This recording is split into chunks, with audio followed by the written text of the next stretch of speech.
โมงถึง5 โมงแรงตั้งสถานีวิทยุคลื่นพระพุทธศาสนาการศึกษาและวัฒนธรรม 104.50 วัดฝ่ายหินตำบลสุเทพอำเภอเมืองจังหวัดเชียงใหม่โดยเมตตาธรรมของท่านอาจารย์ท่านพระครูสมุวิสุวัฒน์ปรกิจโจสถานีวิทยุวัดพระบาทอุดมน้ำบ่อซาวาอำเภอฝางจังหวัดเชียงใหม่ 100.25 เมกะเฮิรตซ์โดยเมตตาธรรมของพระเดชพระคุณหลวงพ่อสุจิตตานุรักษ์ด็อกเตอร์ท่านอาจารย์จำเริญโชติธรรมโมและก็ตุปี้สุเทพและกับสถานีวิทยุมนเสียงธรรมนี่ก็ 106.25 เมกะเฮิรตซ์ตั้งอยู่วัดบุพารามตำบลจ้างเคิ่งอำเภอแม่แจ่มจังหวัดเชียงใหม่โดยเมตตาธรรมของพระเดชพระคุณหลวงพ่อมงคลวิสิทธิ์เจ้าคณะอำเภอแม่แจ่มแล้วก็ท่านปลัดอุทัยทั้งสองท่านสองอุทัยสถานีวิทยุบ้านทุ่งเรดิโอ 89.50 เมกะเฮิรตซ์โดยการถวายเวลาของป้ออุดมแม่เทียมวันพุทธวงศ์สถานีวิทยุวัดศรีปันเงินเรดิโออำเภอสันปะตองจังหวัดเชียงใหม่สถานีวิทยุแม่วางเรดิโออำเภอแม่วางจังหวัดเชียงใหม่สถานีบ้านแป้นเรดิโอบ้านแป้นอำเภอเมืองจังหวัดลำพูนแล้วก็สถานีวัดบุญญาวาสวิหารจังหวัดลำปางอันนี้ก็คือสถานีวิทยุต่างๆที่เปิดรับสัญญาณออกอากาศพร้อมกันทุกสถานีที่ตามที่อาตมาว่ามานี้ถ้าโซนใต้ก็จะรับช่วงหลังจาก5:40 ไปต้นไปเนอะโซนใต้ที่วัดห้วยตองซักนี่ก็จะรับสัญญาณตั้งแต่5:40 ไปจอมตองสันปะตองเวียงหนองล่องบ้านห้องก็จะต้องมาฟังกันในช่วง6 โมงเนี่ยถ้าจะให้มันทางโซนใต้ได้ยินตัวก็จะต้องบณช่วง5:40เข้ารายการก็จะเป็นช่วง6 โมงถึงเที่ยงคืนนะอันนี้ก็คือสถานีวิทยุต่างๆที่เปิดรับในช่วงวันนี้มาปะก่อนวันนี้เป็นวันอังคารที่18 มิถุนายนพุทธศักราช 2567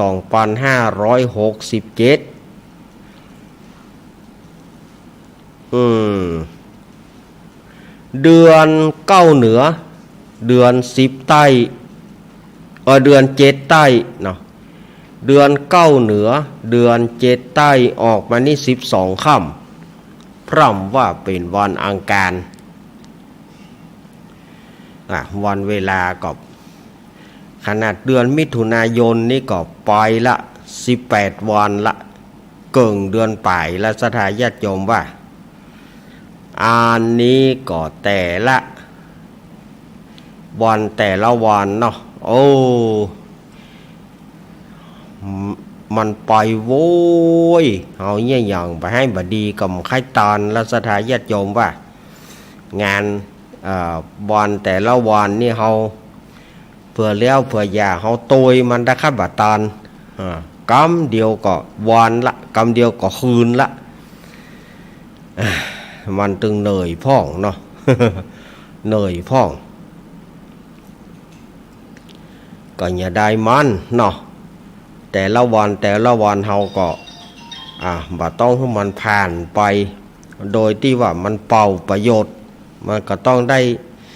มีงานนั่นได้ทำงานเหียหน่อยได้ทำงานนั่นเหียหน่อยได้ทำงานนี่เหียหน่อยแต่ละวันเนาะมันต้องมีจุกจิกมันต้องมีจุกจิกเหียหน่อย อย่างอาตมาภาพตัวอาตมาเองกับงานอดิเรกก็คือจัดรายการตั้งสถานีถ้าเรามาวิทยุถึงเวลามันถึงจ้าอย่างใดมันก็ต้องมาถึงเพื่อก่อนเวลาจ้าอย่างใดมันก็ให้ถึงก่อนเวลาบางทีงานตั้งวัดมันก็มีบะจุกบะจิกอันใดเฮาเงี่ยได้เฮาก็เงี่ยไปบ่ให้มันเสียเวลาบ่ให้มันเสียบ่ให้มันว่างเปล่าไปอันนี้ก็ศรัทธาญาติโยมสาธุชนคนดีเฮาทั้งหลายก่อนที่จะเข้าสู่รายการลำดับต่อไปนี้อาตมาก็แจ้งงานที่มันจะมีก่อนเนาะที่มันจะมีก่อนอันนี้ก็ข่าวมรณกรรม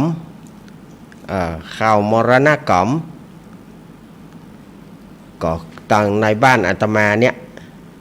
ที่ในบ้านอาตมาภาพเนี่ยจัดรายการแล้วอาตมาก็ต้องฟังมือเพราะว่าจะได้ไปสวดอภิธรรมอยู่ จากนี้ก็ต้องรอโชเฟอร์บอกโชเฟอร์ว่ามาเจ้าหน่อยเขาจะไปได้ไปอาบน้ำอาบท่าไปทำวัดสวดมนต์แล้วก็จะลวดเข้าไปสวดอภิธรรมอยู่วันนี้นางหน่อยนะนางหน่อยติบคำหรือว่านางหน่อยปันศีละอายุ40กว่าปี45ปีอีกอะ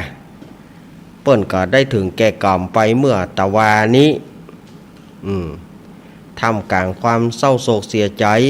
แห่งลูกเต้าสามีญาติมิตรพี่น้องเนาะล้มป่วยก็ลวดเลยล้มป่วยก็ลวดเลยได้ถึงแก่กรรมไปตะวานี้นางหน่อยติบคำหรือว่านางหน่อยปันศีละอันนี้ก็ญาติเปื้อนฝูงที่ทำงานในนิคมอุตสาหกรรมละปูนนะก็คงจะรู้จักดีเนาะนางหน่อยนี่นะแต่ชื่อแต่เขาอาตมาก็จำมาได้ละแต่รู้จักกันในนามนางหน่อยเนาะนี่ก็ได้ถึงแก่กรรมลงเมื่อตะวานี้บัดเดนี้ก็ทางเจ้าภาพก็ตั้งศพบำเพ็ญกุศลไว้ที่บ้านสันเหมืองหมู่5ตำบลหนองล่องอำเภอเวียงหนองล่องจังหวัดลำพูนกำหนดการชาปนกิจศพในวันพฤหัสบดีวันพัดที่สาวเนาะวันพัดที่สาวมิถุนายนก็คือวันฮือนี่แล้วเนอะกำหนดการชาปนกิจศพนะวันฮือเนอะวันพุกนี่ก็เป็นวันห้างวันดาวันเอาศพลงนอนปราสาทวันพุกนี่นะแล้วก็เสร็จแล้วก็วันฮือนี่ก็จะได้นำเอาร่างไร้วิญญาณของนางหน่อยเนี่ยไปสู่จาปนสถานก็คือสุสานป่าช้าหน้าวัดสันเหมืองบ่ายโมงก็ชาปนกิจก็ขอบอกเอิ้นเชิญชวนตั้งเปื้อนฝูงของนางหน่อยที่ได้ทำงานร่วมกันที่ตั้งนิคมอุตสาหกรรมละปูนถ้าได้ฟังทางโทรศัพท์ก็ดีได้ฟังทางไหนที่รู้จักกันก็ไปร่วมกินร่วมตาลร่วมทรงสการตาลคาบนางหน่อยเนอะนางหน่อยนี่เป็นคนตังสิเตียนะเป็นคนบ้านสิเตียแต่ว่าโซนใต้เฮามันฮับบ่ได้เนาะโซนใต้เฮาในช่วงนี้เปิ้นบ่เปิดสถานีเนาะก็เลยบ่ได้ประชาสัมพันธ์อะไรอย่างนักอันนี้ก็ประชาสัมพันธ์แต่อีกเพราะว่าบางทีเปิ้นก็อาจจะบ่ได้ยินได้ฟังกันกับประชาสัมพันธ์ไปเผื่อว่าเปิ้นได้เปิด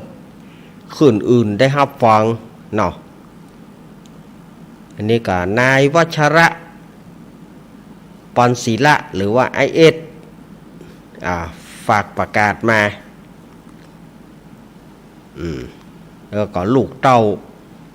น้องเนสซี่น้องนาซาลูกสาวถึง2 คนของนางหน่อยก็ฝากประกาศมาแล้วก็เปิ้นจะรอเตียนวันที่7เปิ้นจะรอเตียนวันที่7กรกฎาคมเนอะที่วัดม่อนจอมพอก็เชิญชวนคณะสัตยาติโยมไปร่วมกินร่วมทานไปร่วมรอเตียนกันถ้าว่าไผจะไปร่วมรอเตียนก็น้อมเจิญเจริญปอนเนอที่วัดม่อนจอมพอวัดของหลวงปู่ดอยเนาะพอดีว่าอาตมาภาพก็เสียดายอยู่แต่อาตมาภาพก็ติดงานเป็นงานทำบุญ100 วันให้กับโยมแม่อาตมาเนาะซึ่งกำหนดการวันที่7เหมือนกันอาตมาภาพก็ติดงานทำบุญ100 วันให้กับโยมแม่ของอาตมาพอดีเนาะเสียดายเหมือนกันนะแต่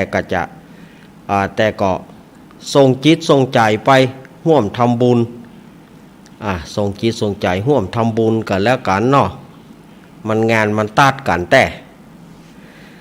แล้วก็แถมงาน1วันที่19กรกฎาคมก็คือวันห่อวันดานั่นนะวันห่อวันดาเข้าพรรษานั่นนะวันห่อวันดาเข้าพรรษานั้นต่างวัดอาตมาภาพวัดสันเมืองตำบลหนองล่องอำเภอเวียงหนองล่องจังหวัดลำพูนก็จะมีการทอดผ้าป่าสามัคคีเพื่อสมทบทุนซื้อโต๊ะแล้วก็สร้างเสนาสนะที่มันคงค้างนะเพื่อที่สร้างเสนาสนะที่มันคงค้างเพื่อจะให้มันแล้วสีกาหยังกาอันที่ได้ทาสีกับอันใดที่มันแล้วก็จะได้ทาสีอันใดที่มันบัดแล้วก็จะได้แปลงให้มันแล้วปีหน้าศรัทธาญาติโยมก็บอกว่าปีหน้าลวดปล่อยหลวงเนี่ยเนอะท่านอาจารย์ปีหน้าขอให้มันได้ปล่อยหลวงก็ตามเจตนาศรัทธาญาติโยมแต่ก็ยังขาดทุนทรัพย์แถมจำนวนนักตั้งวัดอาตมาภาพก็จะจัดผ้าป่าสามัคคีในวันที่19กรกฎาคมตรงกับวันห่อขนมนั่นเนอะเดือน10ขึ้น14ค่ำอันนี้ก็เชิญชวนคณะสัตยาติโยมไผจะไปร่วมไปหามไผจะไปร่วมกินร่วมทานกันก็ได้หรือว่าศรัทธาญาติโยมมีจิตศรัทธาอยากจะร่วมผ้าป่าสามัคคีในครั้งนี้อาตมาภาพตั้งกล่องผ้าป่ากล่องละ10 บาท มันจะบันนักเกินไปเบาเกินไปศรัทธาญาติโยมจะร่วมทำบุญได้ง่ายอาตมาภาพก็เลยนึกใจแล้วว่าตั้งกล่องละ10 บาทถ้าไผจะร่วมกินร่วมทาน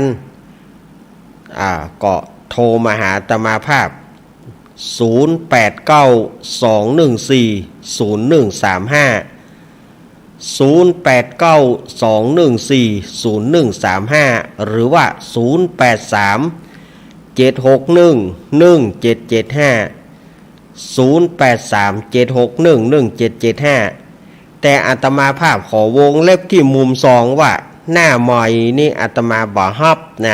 บจองถ้าจะโทรก็โทรจองหลังใหม่จะฮับอีแม่จะฮับขี้กองก็หลังใหม่เอาอาตมาบ่ฮับหน้าใหม่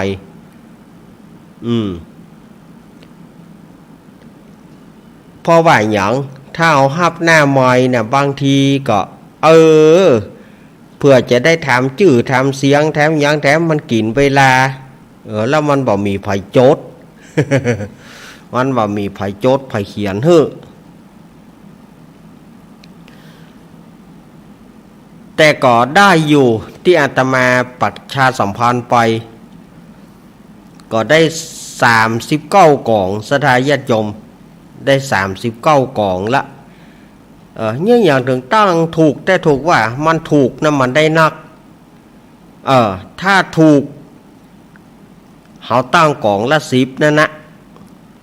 บางทีเปิ้นมีจิตศรัทธาอยากจะห่วมมันน้อยเกินไปก็เปิ้นจะฮับตะไดก็เป็นสิทธิของศรัทธาญาติโยมเป็นเรื่องของศรัทธาญาติโยม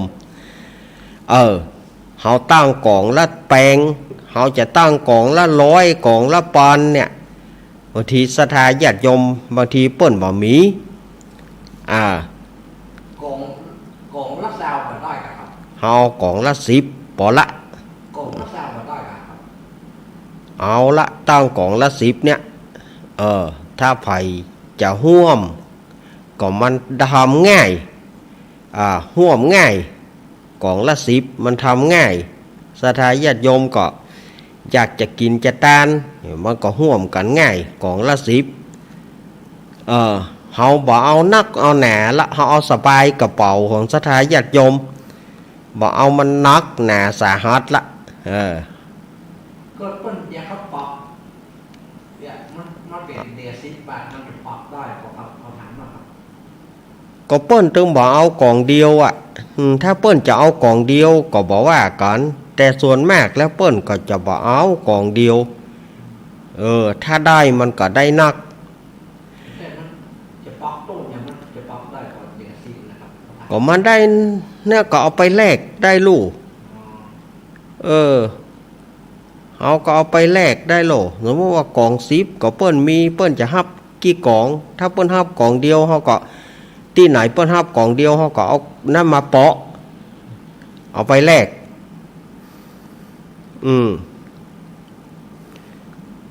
นี่ก็มีผู้ที่ฮับมาก็แม่สีบ้านเขื่อนยางจังหวัดลำปางแม่สีบ้านเขื่อนยางจังหวัดลำปางนี่ก็เปิ้นฮับเปิ้นว่าแม่ขอฮับ20กล่องเน้อ20กล่องไป200แล้วก็แม่สุเกี้ยวสอนศรีนุสรศรีลาพรศรีเตี้ยอันนี้เปิ้นก็ฮับ10กล่องเป็น100 บาทแล้วก็โยมแม่ที่แม่อายเน้ออาตมาก็ลืมถามชื่อเปิ้นเนาะโยมแม่ที่เปิ้นอยู่แม่อายเปิ้นฮับ9กล่อง90 บาทรวมกันได้39กล่อง39กล่องแต่ถ้าไผที่จะร่วมกองบุญกองกุศลกอาตมาก็แจ้งที่อาตมาได้หรือว่าในโซนใต้เฮาสีเตี้ยหนองล่องสันปูเลยบ้านเวียงหนองล่องตาจ้างในรัศมีที่แม่เพนสามารถไปได้นะแม่เพนสะพานบุญอาตมาภาพก็ถ้าไผจะหอมก็แจ้งกับแม่เพนท่านแจ้งกับแม่เพนท่านอาตมาก็ตั้งเนี้ยอาตมาภาพก็ตั้งกล่องละ10 บาทเนี้ยถ้าไผจะหอมกี่กล่องแม่เพนเพื่อจะโจทย์ไว้เพื่อจะโจทย์ไว้แล้วก็เพนจากนั้นก็งานของสถานีวิทยุ 104.50 เมกะเฮิรตซ์พระป่าประจำปีโดยทีมงานธรรมะคลายเครียดปี้พิสมัยเปิ้นก็จะมีการทำบุญทอดพระป่าสามัคคีเหมือนกันอันนี้ก็วันที่12 มกราคม 68เนอะ12 มกราคม 68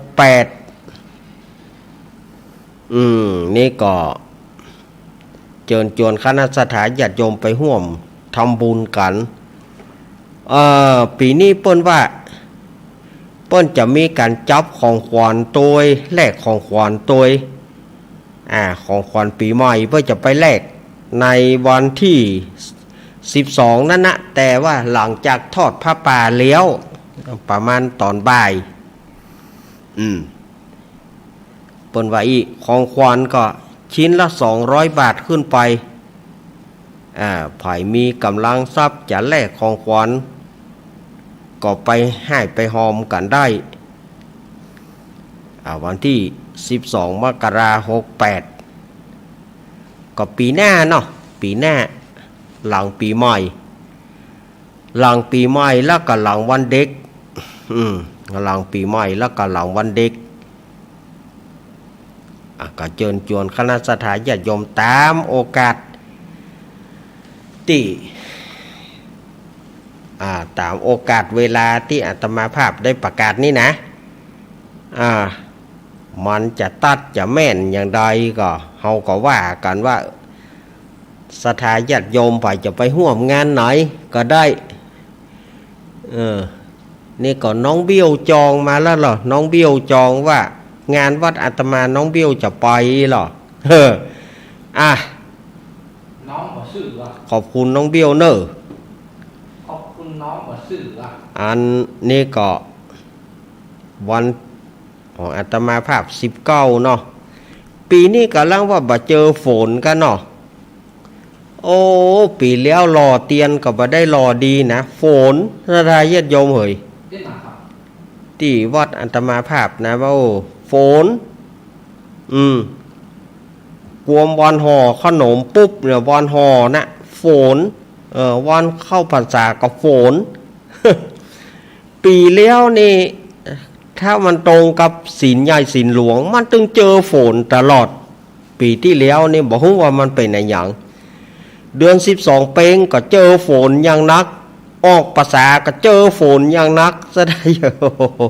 โอ้ปีที่แล้วนี่เจอฝนขนาดขนุนเนอะ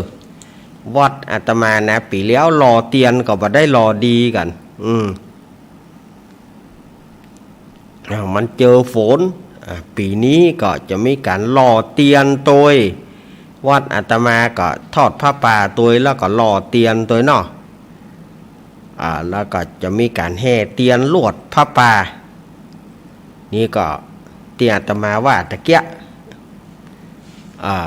อันนี้วัดอาตมาภาพนะ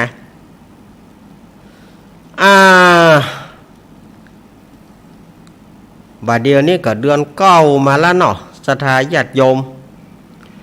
เดือนเก้านี่ก็มีประเพณีสำคัญถ้าประเพณีจังหวัดก็จะเริ่มกันมาแล้วกะเริ่มกันมาตั้งแต่ตะวาแล้วนี่งานวัดพระธาตุสีจอมตองงานเดือนเก้าเปงประจำจอมตองเริ่มมาละตะวาตะวานี่ก็เปิ่นเริ่มละบัดเดี๋ยวนี้ก็โคนทืดๆแต่กันเนาะวัดพระธาตุสีจอมตองมหาวิหารวัดพระธาตุสีจอมตองนี่ก็เปิ้นก็จะมีงานประเพณีส่งน้ำพระธาตุขึ้นสมัยตะก้อนนี่มีงานวัดพระธาตุสีจอมตองเนี่ยสัทธาญาติโยมตะก้อนนะจะกินเงาะจะกินบะหนุนจะกินเฮ็ดทอบไปวัดจอมตองตะก้อนนี่จะมีหรอไปเอี่ยวจอมตองเนี่ยใครไปซื้อกินเงาะไปซื้อกินบะหนุนซุกออกไปจอมตองนะบัดเดี๋ยวนี้เฮ็ดทอบมันมาก่อนเวลาเฮ็ดทอบมาก่อนแล้วนี่มันถ้าจะบ่มีละก้าเนาะ ดีบ่ดีก็มันเสี่ยงสุดซอยละก้าพอบัดเดี๋ยวนี้ฝนก็บ่ลงมาแถวนี้ถ้าฝนลงก็เฮ็ดทอบลอดใหม่จะออกจ้ะถ้าฝนบ่มีก็หมดท่าแล้วเนอะบ่มีละเฮ็ดทอบลอดใหม่จะบ่ออกละถ้าว่าฝนมีก็อาจจะมีลอดใหม่ขึ้นมา ถ้าฝนบ่มีก็จ้อยว่องกันมันได้กินละนอกจากที่เปิ้นเก็บตูนไว้เอาอัดปิ๊บเอาอัดกระป๋องขายถ้าถึงมันมีมาก่อนในดำมองๆแล้วนี่ในดำมองๆละอันเหนียวก็เกี้ยวบ่ได้แล้วเนอะสถาญาติโยมเนอะอันเหนียวก็เกี้ยวบ่ได้ละเกี้ยวบ่แตกละเขี้ยวเฮามันบ่คมมันมีอยู่นะแต่มันบ่คมเกี้ยวเฮ็ดทอบกับปลาแรดไปปลาแรดมาเนี่ยนะถ้ามันตรงมันแก่มันดำแล้วมันนายไปควรมองแล้วก็เกี้ยวบ่แตกละงานพระธาตุสีจอมตองงานห้วยปันจ้อยสมัยก่อนมันจะมี2 งานเนี่ยเป็นงานใหญ่ถ้าเดือนเก้าเปงนี่จะมี2 งานเนี่ย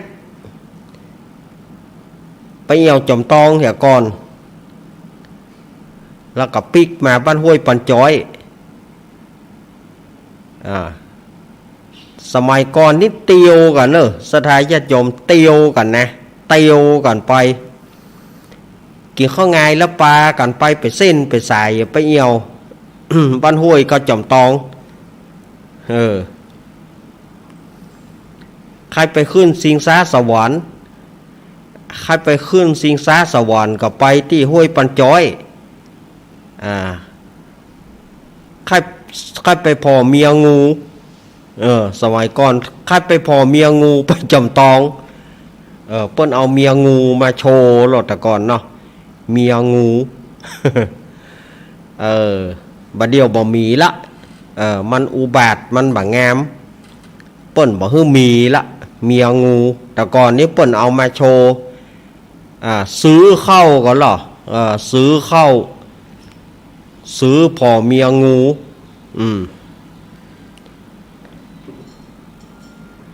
เขาจังเล่นกันไผข้าได้เมียงูเพื่อไปติดต่อด่วนที่ไผงูเห่าปาก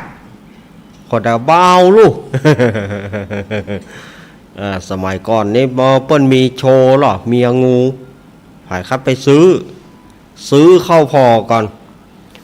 บ้านผีสิงกาอย่างกาเนี่ยแต่ก่อนมีจอมตองก็ห้วยปันจ้อยชิงช้าสวรรค์ไปขึ้นกันห้วยปันจ้อย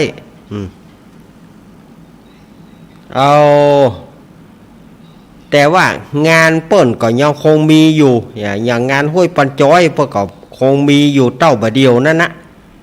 งานวัดพระธาตุจอมตองก็มีเต้าบะเดียวนะแต่มันบ่คือคืนเหมือนสมัยก่อนนี่เตียวไว้เนอะขนมถังแตกนะขนมอบเปิบนะได้ขายดีสมัยก่อนแต่ก่อนจะได้ซื้อบานเนาะขนมอบเปิบนั่นนะบาทหนึ่งนี่แผ่นมันบาดใจเหมือนบาเดียวนะแผ่นหนาเตอะเลยแหละขนมอบเปิบนะบางทีก็ห้องขนมเพิ่งมันห้องเหมือนกันแต่ว่าคนไทยพวกเขาขนมถังแตก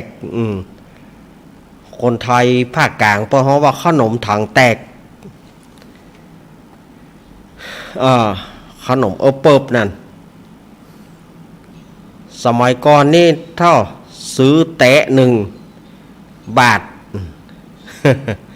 บาทเดียวนี่แตะ1ปุ้นากาเม20 บาทปุ้นกะบาทเดียวเนาะ20 บาทปุ้นกาบาทเดียวแตะ1ขนมถังแตกนั่น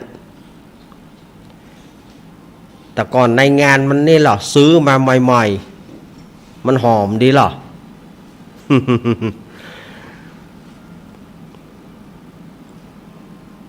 แต่ก่อนกับบะเดียวมันก็ไก่กันซื้อบะเป้าเผาซื้อกินบะเป้าเผาอย่าเอาไปห้วยปันจ้อยไปซื้อกินบะเป้าเผาถ้าจะกินเงาะไปเอี่ยวจอมตองปุ้น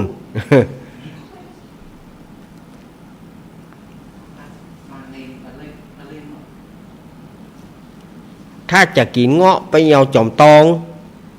ม่วนนะสมัยก่อนม่วน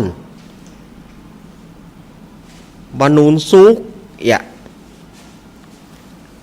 อันบานูนซุกนี่สมัยก่อนนะญาติโยมเกี่ยวก่อเสื้อมันนั่นนะ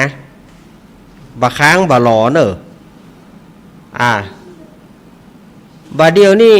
เสื้อมันเขาบะกินสมัยตะก่อนนี่เสื้อมันนั่นน่ะเล่นจนหินหมดอะสมัยตะก่อน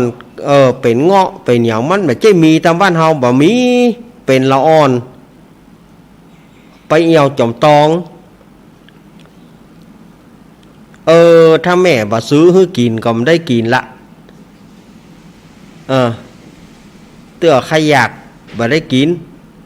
เตื้อไปเอี่ยวจอมตองแม่ซื้อกิโลหนึ่งนี่เนาะสมัยก่อนนะซื้อกิโลหนึ่งก็เอามาแบ่งกันเอาไปกินบ้านเนอะเอาไปกินเท่ากันเป็นหมู่ไปจุมซื้อเงาะซื้อหยังสมัยก่อนถ้ามันแบบใจมีมันบะเดียวเป็นเงาะเป็นอย่างเมินๆไหนมันจะมีงานจอมตองเนี้ยงานบ้านห้วยงานจอมตองเนี้ยจะซื้อกินเงาะซื้อกินอย่างก็ไปซื้อจอมตองมานูนซุกก็ซื้อจอมตองกินเฮ็ดทอบก็มาจอมตองบ้านห้วยก่อนมันไม่อีหรอใครขึ้นรถถังไปเอี่ยวจอมตองใครขึ้นชิงช้าสวรรค์ไปเอี่ยวบ้านห้วยปันจ้อยบัดเดียวนี่งานประเพณีมันนักลำไปบัดเดียวงานประเพณีมันนักล้ำที่ไหนก็มีประเพณีอย่าหมดที่ไหนก็งานประเพณีมันก็เลยความนิยมก็เลยถดถอยไปเพราะงานประเพณีแต่ละวัดแต่ละวาเริ่มตั้งแต่เนี้ยตั้งแต่เหล่ายาวจะเปิดก่อนละเหล่ายาวเปิดประมาณมกราเหล่ายาวเริ่มจากเหล่ายาวแล้วก็งานประเพณีห้านนี่ฉะนั้นงานประเพณีจอมตองงานประเพณีบ้านห้วยปันจ้อยมันก็เลยคนก็เลยบอกให้นักแต่ใดเพราะมันนักแต่ละตีแต่ก่อนมันมีไหน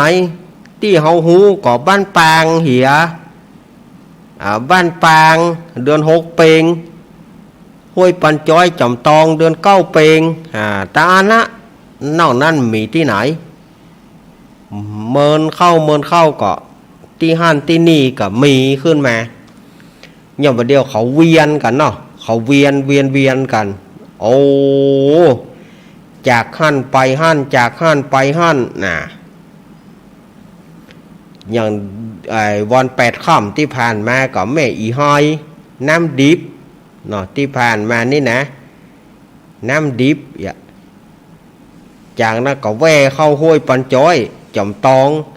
อันนี้พ่อค้าแม่ขายต่างๆนะพ่อค้าแม่ขายของเล่นต่างๆกับประเด็นนี้กับประจุกันบ้านห้วยปันจ้อยจอมตองจากบ้านห้วยแล้วไปไหนซิตี้พระนอนม่อนจ้างวัดดอยลอ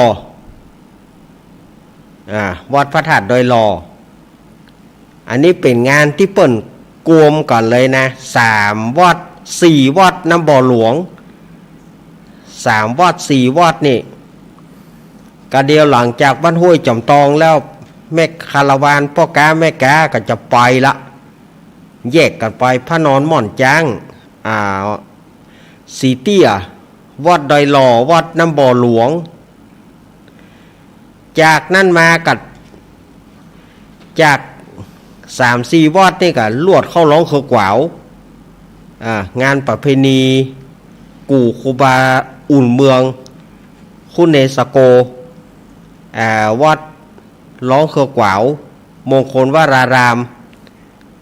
ปีนี้ก็คงจะมีการแข่งกองมั้งเนาะ แข่งกองวะนะวัดร้องเขือกหวาว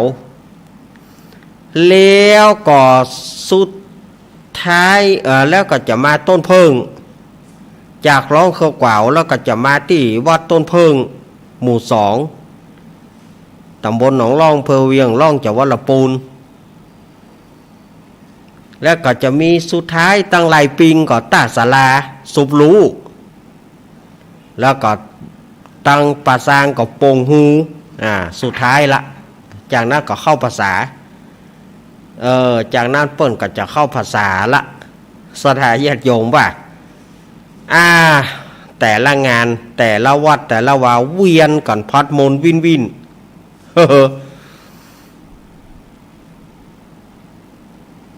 แล้วก็ประเพณีเลี้ยง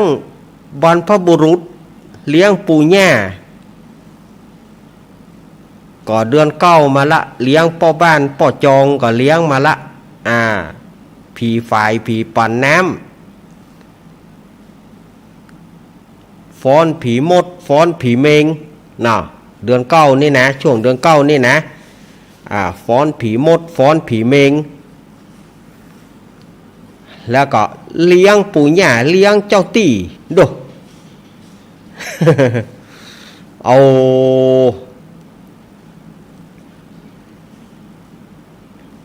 อย่างวันนี้วันการ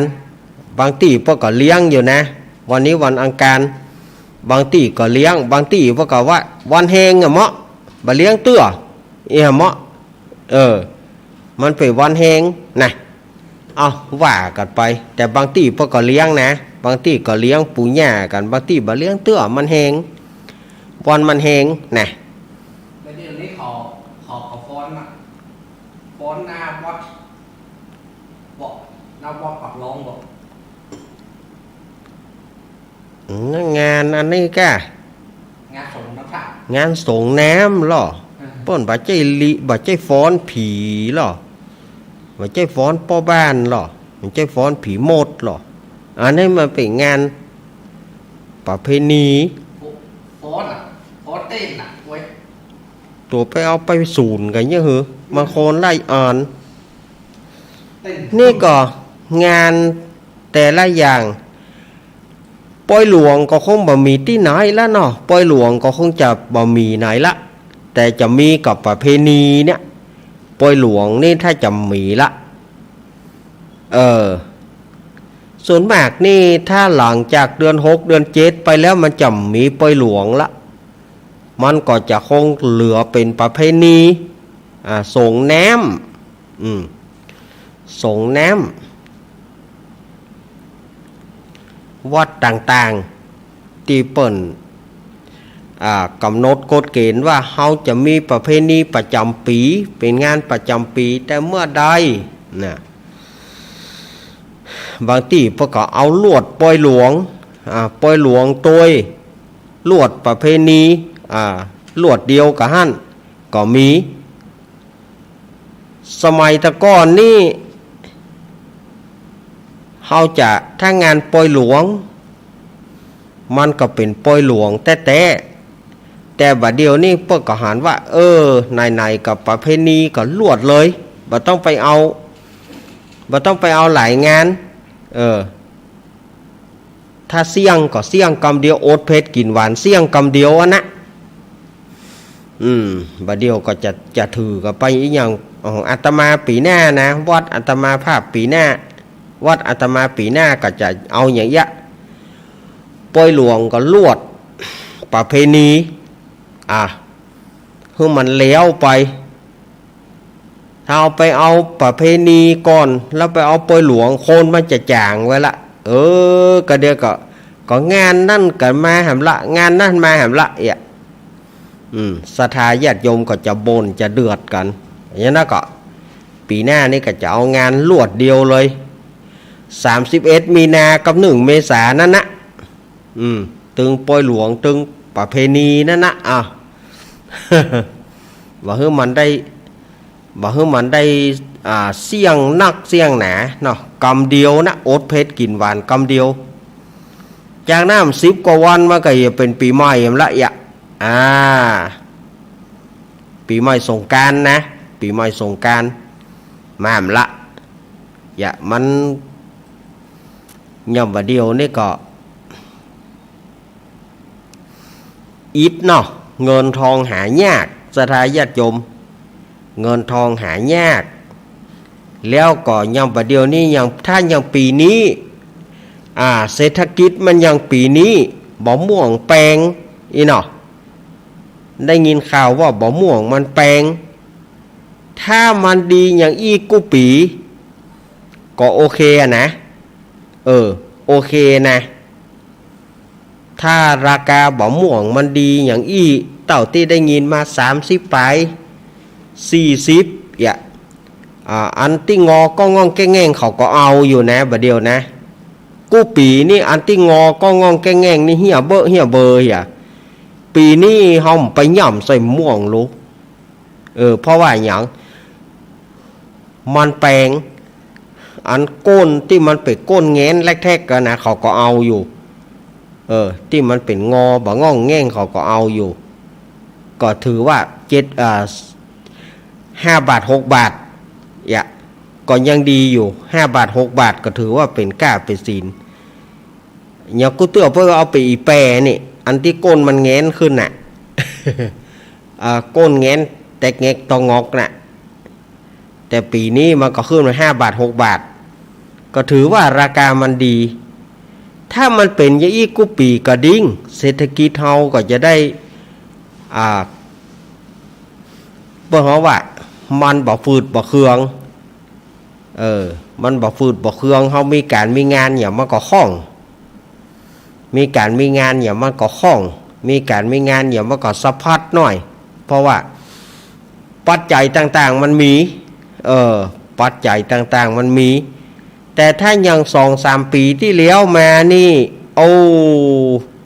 ก็ยอมรับว่าศรัทธาญาติโยมก็แทบล้มแทบตายนั่นนะถ้าว่าศรัทธาญาติโยมก็แทบล้มแทบตายแทบล้มแทบตายจะได้ก็มันหาปัจจัยหาเงินหาทองยากหายากก็จักแน่บ่ถึงหลังเนี่ยว่านะกันเนาะ หมอกเขาโฮมผ้าโฮมวีดเนี่ยนะถ้าอย่างกูปีนะ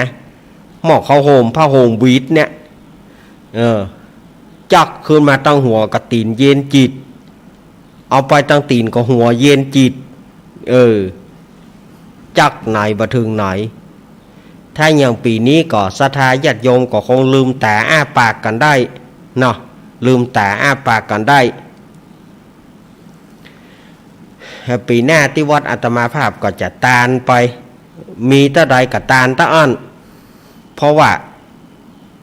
อินดูที่เปิ่นใครกินใครตานคนเฒ่าคนแก่บางคนอายุนักละก็ใค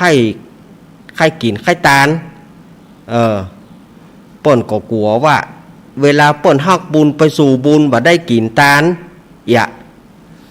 เปิ่นก็กึดไปอย่างนั้นนะเวลาฮักบุญไปสู่บุญบ่ได้กินได้ตานใครกินใครตานให้มันแล้วเหียมีตะใดกับตานตะอันมีน้อยกับตานน้อยมีนักกับตานนักอีแหมะก็เนาะก็แปลงใจไหลกันอย่างปีหน้านี่ก็อาตมาก็จะจัดอย่างเงี้ยผายมีเท่าใดเฮาก็บ่เกี่ยงบ่งอนกันแต่เต้าที่ซาวเสียง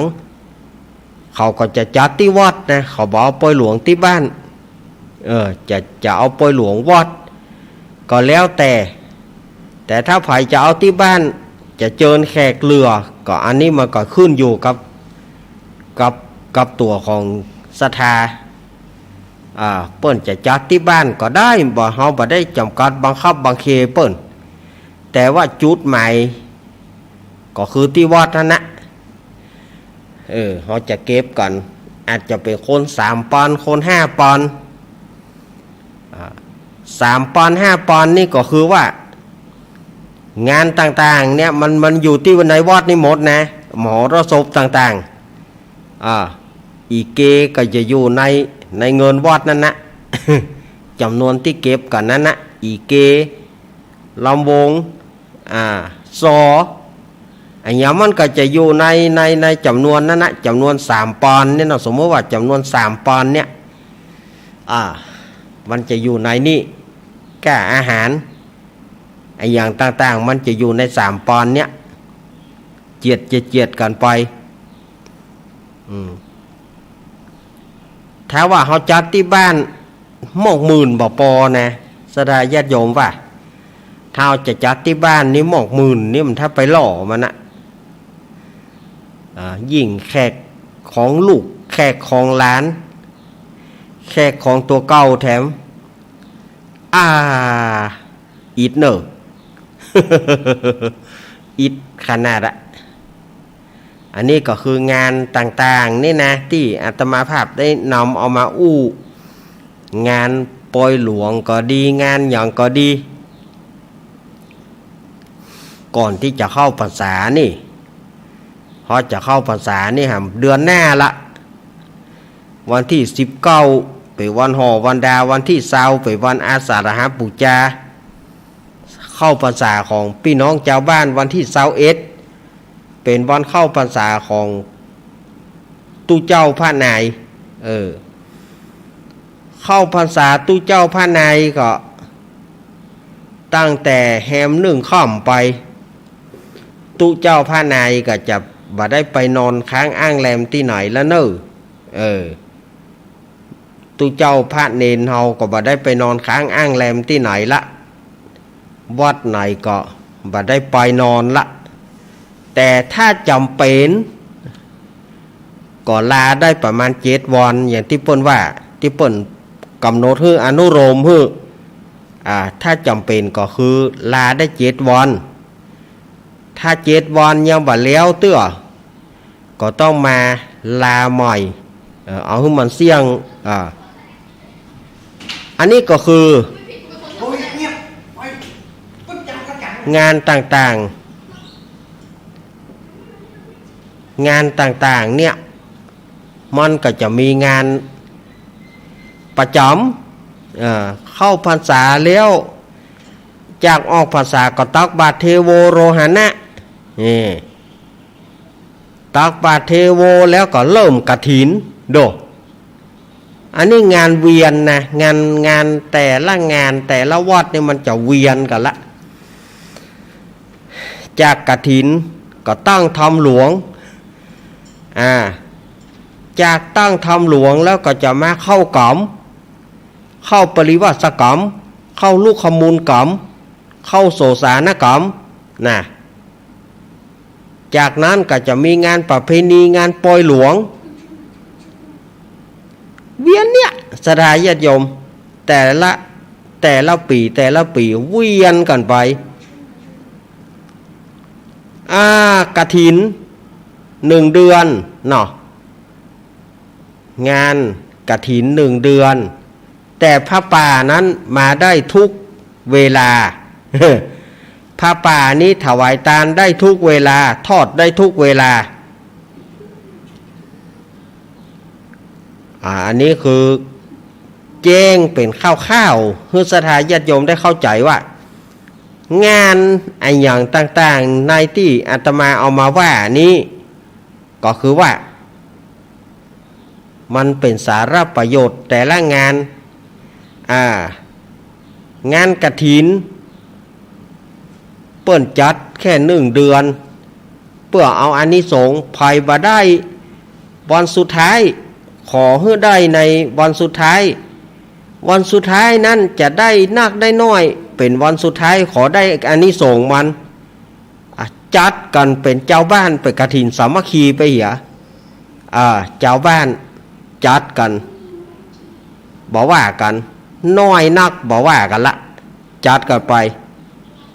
เอาอานิสงส์มันเพื่อมันเสี่ยงในวันเดือนยี่เปงนั้นวันเดือนยี่เปงต่อไปแฮมค่ำจะมาห้องกฐินบ่ได้ละต่อไปวันแฮมค่ำจะแห่มากกองใหญ่เพียงไหนกระจ่างมันบ่เป็นกฐินละเพราะกฐินนั้นสิ้นสุดในวันเดือนยี่เปง ประเด็นนี้จะต้านกระถินเนอร์หลังจากแฮมค่ำไปมันบะใจมันบะใจกาละกระถิน มันเป็นผ้าป่าจะย่อยเพียงหน่อยกับผ้าป่าเมารถทัวร์กันนะ7 ก่อนก็เป็นผ้าป่าจะเมารถทัวร์ไป10มันก็เป็นผ้าป่าหลังจากแฮมค่ำไป อันนี้ก็คืออู้กับสถาญาติโยมว่ามันเป็นอย่างอี้มันเป็นอย่างอี้แล้วต่อไปก็เป็นงานตั้งธรรมหลวงวัดไหนจะตั้งธรรมพ่องแน่เดือนยี่เปงตลอดเดือนยี่เปงหรือว่าก่อนเดือนยี่เปงก็จะตั้งธรรมไปตัวจากตั้งธรรมแล้วก็จะเริ่มเดือน3เดือน4เดือน5จะเข้ากรรมละเดือน3เดือน4เดือน5ก็จะเข้ากรรมเข้าปริวาสกรรมเข้าโสสานกรรมเข้าลูกขมูลกรรมลูกขมูลกรรมลูกขมูลก็โสสาก็คือเข้าเหมือนเดียวกันแต่ว่าลูกขมูลนั่นเฮาก็จะเข้ากันตามต้นไม้เข้ากันตามต้นไม้ต้นตอกอันนั้นเขาว่าลูกขมูลโสสานกรรมเข้าป่าจ้าป่าหิวอันนั้นพวกเขาว่าเข้าโสสานกรรมแต่ก็กิจกรรมก็คืออันเดียวกันแต่เข้าปริวาสกรรมนั้นมันจะเข่งปริวาสกรรมมันจะ10 วัน10 คืนแต่เข้าโสสานกรรมเข้าลูกขมูลกรรมก็คือ5 คืน7 คืน5 คืน7 คืน6 คืนก็แล้วแต่บางที่ก็3 คืนบางที่ก็3 คืนอันนี้ก็เข้ากล่อมแต่ส่วนมาก3 คืนนี่บ่น่ามีแต่ส่วนมากจะเป็น5 คืน 5 วัน5 คืน 5 วันจบถ้าปริวาสนี่10 คืน 10 วันแต่ถ้าเข้าลูกขมูลหรือว่าเข้าโสสานกรรมนี่5 วัน 5 คืน7 วัน 7 คืนก็จบแล้วก็ต่อไปก็อย่าเริ่มมีงานละประเพณีปล่อยหลวงปีใหม่เข้าภาษาออกภาษาเวียนกันพัดมนจนแต่ละวันแต่ละปีนะสถาญาติโยมว่าแต่ละปีนี่มันจะบ่เหมือนกันเนาะอันนี้อาตมาภาพก็เอามาเล่าให้สถาญาติโยมได้ฟังกันว่าถึงวันต่างๆมันมีอย่างพ้อง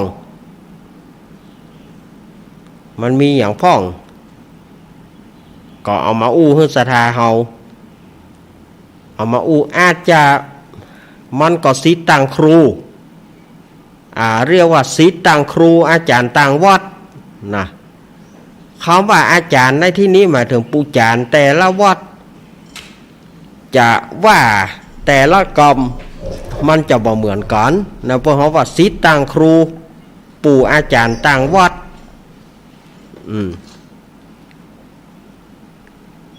มันก็จะว่าอย่างกรรมว่าของเปิ้นมันอาจจะบ่เหมือนกันพ่องเปิ้นได้เฮียนอันนั้นมาอันได้เฮียนมาเปิ้นได้เฮียนอันนั้นอันนี้มาแต่ละวัดมันก็แลกกันไปนะแลกกันไปเอาละสถาญาติโยมอาตมาก็หมดช่วงแรกไปนะเวลาชั่วโมงแรกอาตมาหมดไปแล้ว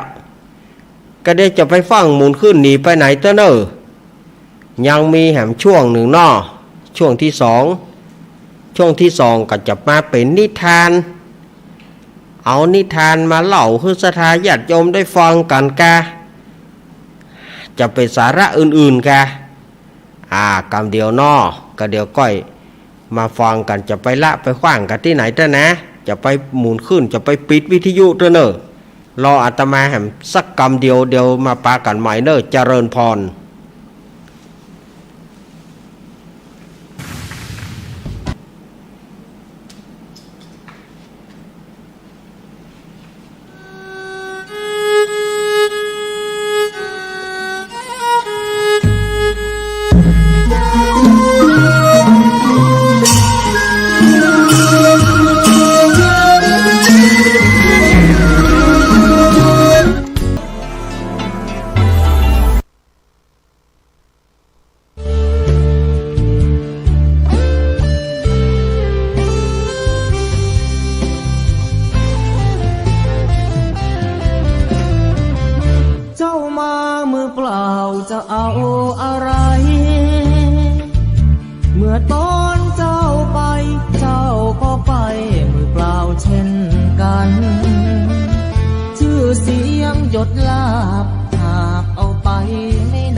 โกยกัน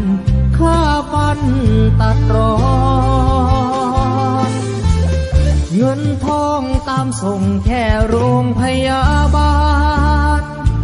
ญาติมิตรวงวานลูกหลานส่งแค่เชิงตะกอนจะมีใครเล่าอยู่กับเรานอนเฝ้ากองฟอนวางดอกไม้จันทร์แล้วจรกลับไปนอนบ้านใครบ้านมันใหญ่ขับฟ้า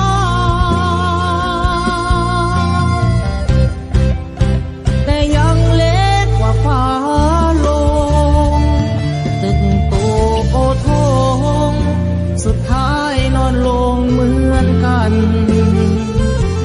ไปไม่กลับหลับไม่ตื่นฟื้นไม่มีวันชีวิตหลังความตายนั้นนรกสวรรค์ยังรอบาปบุญดีชั่วติดตัวเมื่อตายเงินทองมากมายคนเอาไปไม่ได้หรอกน้อร่างนอนแน่นิ่งไม่ไหวติ่งเหมือนดังต้นตอตราสังมัดแขนผู้คอไฟไหม้หงิกงอเป็นเท่าวีพง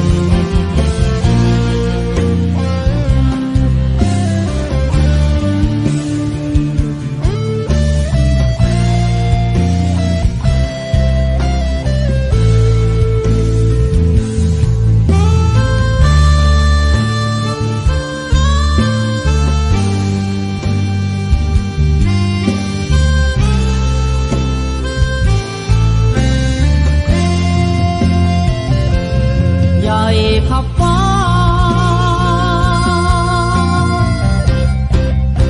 แต่ยังเล็กกว่าฟ้าลงตึกโตโอทงสุดท้ายนอนลงเหมือนกันไปไม่กลับหลับไม่ตื่นฟื้นไม่มีวันชีวิตหลังความตายนั้นนรกสวรรค์ยังรอบาปบุญดีชั่วติดตัวเมื่อตายเงินทองมากมายคนเอาไปไม่ได้หรอกน้อร่างนอนแน่นิ่งไม่ไหวติ่งเหมือนดังต้นตอตราสังมัดแขนผู้คอไฟไหม้หงิกงอเป็นเท่าหุยพง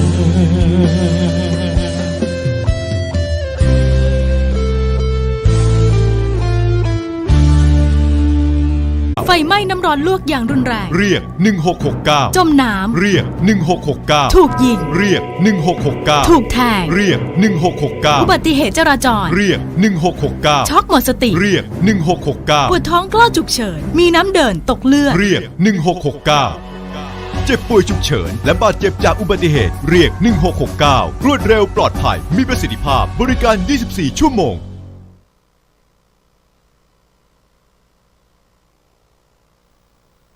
จนเครียดกินเหล้าจนเครียดกินเหล้าจนเครียดกินเหล้าจนเครียดกินเหล้าจนเครียดกินเหล้าจนเครียดกินเหล้าก็เลยยิ่งก็เลิกสิเหล้าอ่ะจนเลิกเหล้าเลิกจนเริ่มต้นเข้าพรรษานี้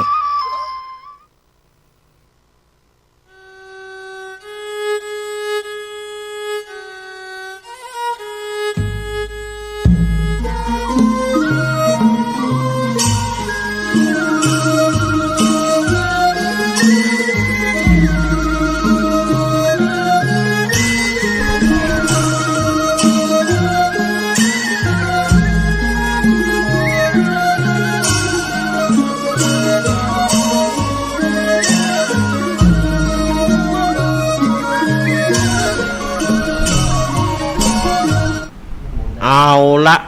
ศรัทธาญาติโยมสาธุชนต่างหลายมาเข้าช่วงที่สองของรายการสารธรรมยามบ่ายยามแรงช่วงของธรรมะเพื่อชุมชนตั้งสถานีวิทยุมวลชนคลื่นสีขาวเพื่อชาวประชาอาตมาก็พักช่วงไปพักก่อนยืดเส้นยืดสายฉันน้ำฉันท่าฉันยาเหี่ยกำยานี่มันเป็นยาก่อนอาหาร มันจะต้องมันเป็นยาลดเปิ้นเขาว่ายาลดน้ำตาลในเลือดเพราะช่วงนี้ใกล้จะไปโรงพยาบาลวันที่5อาตมาจะไปโรงพยาบาลหมอนัดไปตามนัด แต่ก่อนญาติโยมเคยหันก่อไผ่เคยพอช่อง5รายการมาตามนัดของป่อเศรษฐาศิราฉายาเนาะถ้าขึ้นต้นมันจะมีเพลงประจำของมันหรอมาตามนัดเนี่ยเฮาก็จะไปตามนัดไปตามนัดวันที่5ก็จะได้เจาะเลือดทางราชทายญาติโยมเจาะเลือดแล้วก็จะเปิ้นก็จะกวดน้ำตาลเฮานักน้อยนะก็จะได้ไปหาหมอแหมแล้วจะได้ยามาแถมโปกหนึ่งก่อนไปก็ได้ยามาโปกหนึ่งไปก็ได้ยามาโปกหนึ่งกินอันหนึ่งป้อมเสี่ยงได้โปกอื่นมาแถมหมอหูว่ายามันจะคงจะกินยาเนี่ยเขาค่าได้ยินหมอว่านะเนาะโอ้อาจารย์บาจ่ายยาแล้วเหนื่อยนะเนาะถ้าจะม่วน เพราะว่าน้ำตาลมันอยู่เกณฑ์ปกติละนะค่าได้ยินคำนี้โทษว่ากันไปศรัทธาญาติโยมเหยตะกี้อาตมาภาพก็เกินว่าจะเอานิทานมาเล่าให้ศรัทธาญาติโยมได้ฟังกันเนาะเรื่องของนิทานมาเล่าให้ศรัทธาญาติโยมว่าจะเอานิทานอะไรอย่างมาเล่า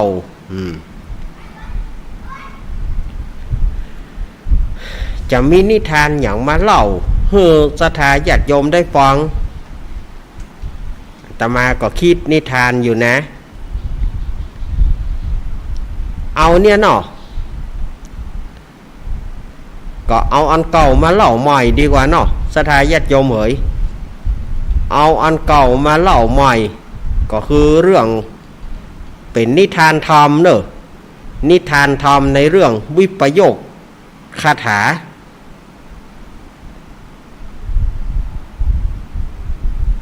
เป็นนิทานธรรมอันเก่ามาเล่าใหม่ที่ทันสมัยและใหม่เสมอที่เฮาเอามาเล่าให้ศรัทธาญาติโยมได้ฟังกันว่ามันเป็นอย่างอี้เนาะที่เปิ่นได้ฟังแล้วก็ประดับความหูเปิ่นไปแถมที่เปิ่นบ่ได้ฟังก็ย่ำเคยได้ฟังคำเตื้อแต่ส่วนมากเนี่ยเรื่องนี้เนี่ยจะมีคนได้ฟังนักพอแต่ก่อนหลวงพ่อพรพิรมหลวงพ่อพรพิรมเปิ่นเคยเอามาแต่งร้อยเรียงเป็นเพลงแหล่เรื่องวังแม่ลูกอ่อนแล้วก็มีคนเอามาฮ้องมีนักร้องต่างหลายเอามาฮ้องแถมนักอยู่ก็คือเรื่องของนางปตาจารานี่นะอาตมาก็เอาปิกมาเล่าแถมใหม่เนาะเดิมทีนั่นน่ะ นางปตาจาราหรือว่านางปตาจารานี่เกิดเป็นลูกเศรษฐีก็หรอเกิดเป็นลูกของเศรษฐีพ่อเศรษฐีผู้นี้มีทรัพย์สินเงินทองนัก80 โกฏโด80 โกฏนี่เราก็บ่ต้องว่ากันนะก็คือ800 ล้านมีเงินมีแก้วแหวนเงินทองอย่างนัก80 โกฏนี่แล้วก็มีลูกสาวคนเดียวเ เป็นป้อใจตึงสองไปเจ๊กัน อันนี้ไปเฮียนอีเกเนาะอีเกว่าได้มีลูกคนเดียวมีลูกไม่ยิงคนเดียวเป็นป้อใจตึงสองเนี่ย อันนี้ก็มีลูกสาวคนเดียวใส่ชื่อว่านางปตาจารา พออายุได้16นางปตาจารานี่ก็ไปหลงฮักคนใจไปหลงฮักคนใจซึ่งพ่อแม่ได้หูก็ตักเตือนโอ้อีน้อยถ้ามึงจะเอานี่นะลูกเศรษฐีลูกขหบดีลูกป่อกาเอาเตอะแต่ว่าป่อขอเตอะอันคนใจนี่นะเฮาบ่ใจหูหัวนอนไปตีนมันแล้วก็มันเป็นคนใจมันเป็นคนทุกข์คนยากจะไปเอาพ่อแม่ขอเตอะถ้าจะเอาเอาลูกเศรษฐีข้าห้ามบดีป่อกาดีกว่ามันจะบ่ปากันโอดตายแต่อันเนี้ยถ้าสู่เอากันไปนี่นะมันจะโอดตายนะลูกจะไปปล่อยจะไปเอาบ่ต้องอู้ละบ่ต้องไอ้อย่างกันนะบ่ฮือฮักกับคนใจแต่ว่าด้วยความฮักของหนุ่มสาวเนาะฮักครั้งแรกเปิดว่าฮักครั้งแรกนางปตาจารานี่ก็ลักลอบไปหาคนใจอยู่ คนใจก็ฮักกันพ่อแม่หูก็เดือดก็ห้ามว่าจะไปคบนะภายหลังจะเดือดร้อนนะใครไปตุกไปหยากกาใครไปกินดินกินทรายกาเนี่ยแต่ว่ามันเป็นด้วยบุพเพเป็นด้วยกรรมของเขาเนาะเป็นด้วยกรรมของเขาก็ดีเป็นด้วยบุพเพเป็นด้วยกรรมแล้วเป็นด้วยความฮักความฮักที่มีต่อกันเนี่ยฮักครั้งแรกเนี่ยนะมันโตเนาะถ้าฝ่ายมีคนฮักมีความฮักครั้งแรกนี่มันเจ็บเลิกนะเนาะ ฝ่ายมีความฮักครั้งแรกนี่มันยิ่งเปิ้นแฮมมันตึงอยู่ไหนใครไปหาเนาะมันเหมือนสายอ้อมสายดังจะปุดจะขาดถ้าไปงัวไปควายกับสายอ้อมสายดังจะปุดแล้วสายอ้อมสายดังจะปุดจะขาดแล้วมันตึงเข่งติ้งปล่อยก็หล่นนะปล่อยก็หล่นนะเข้าไปหากันอย่างกรณีของนางปตาจารากับคนใจนี่ก็เนาะพ่อแม่ก็ห้ามในที่สุดก็บอกว่าห้ามนักหนีเสียเลยนางก็เลยหอบผ้าหอบผ่อนหนีไปตัวคนใจนั่นนะหวังว่าจะไปสุขสบายจะไปสร้างความฮักกินดินกินทรายก็จะกินด้วยกันก็หลวงปอดมาหาพ่อครูนอกพ่อครูก็อยู่จะกินดินกินทรายก็จะกินด้วยกันจะอยู่จะสร้างฐานะด้วยกันกำกึดนี่มันวาดหวังได้แบบสมบูรณ์แบบสมบูรณ์แบบแต่เมื่อไปแล้วไปอยู่ครั้งแรกก็ยังดีอยู่กินน้ำพริกก็ว่าหวานอยู่กินผักต้มก็ว่าหวานอยู่เอาเข้ากันเนาะชีวิตบ่ได้ปูด้วยพรหมหญ้าอ่อนหรอชีวิตบ่ได้โรยด้วยกีบกุหลาบหรอเอาเข้าละตุกประดังประเดมาแล้วตุกแล้ว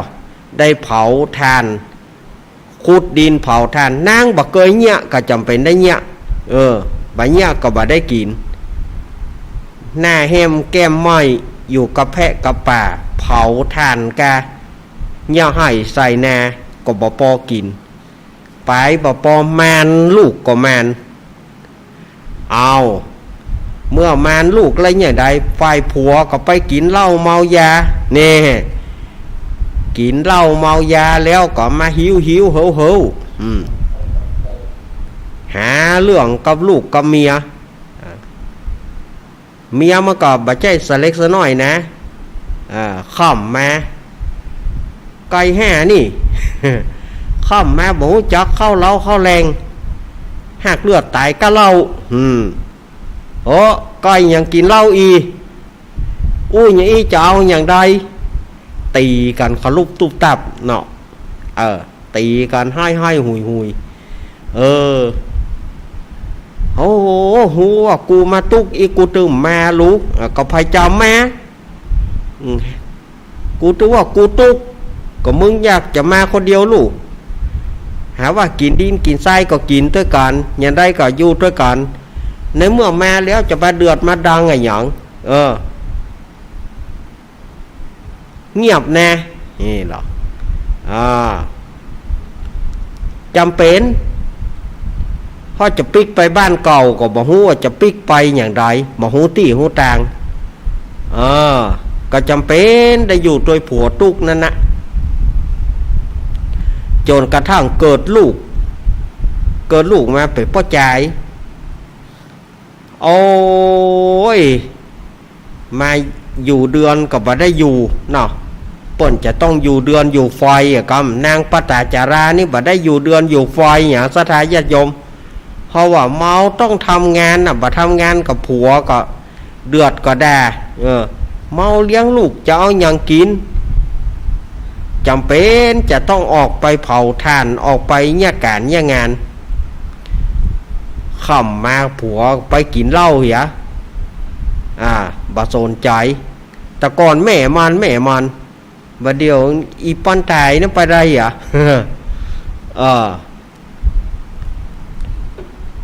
เอามันก็เวรซ้ำกรรมสัตว์นะศรัทธาญาติโยมนะเวรซ้ำกรรมสัตว์ก็มารลูกแถมโคนละ มารลูกแถมโคนละเอาไอ้คนหัวปีไอ้คนเก้าก็โซนเหีย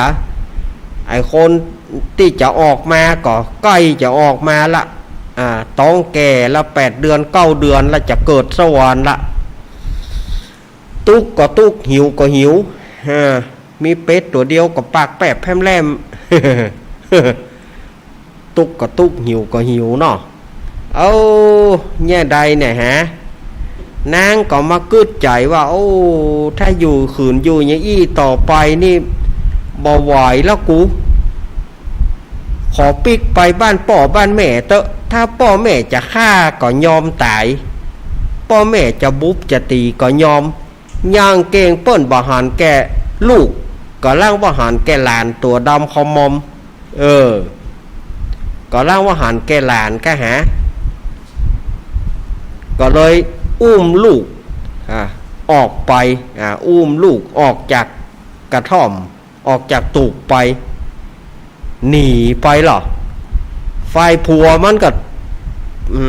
บอกเข้าบ้านตื้อไปขายทานมากับใส่เหล้า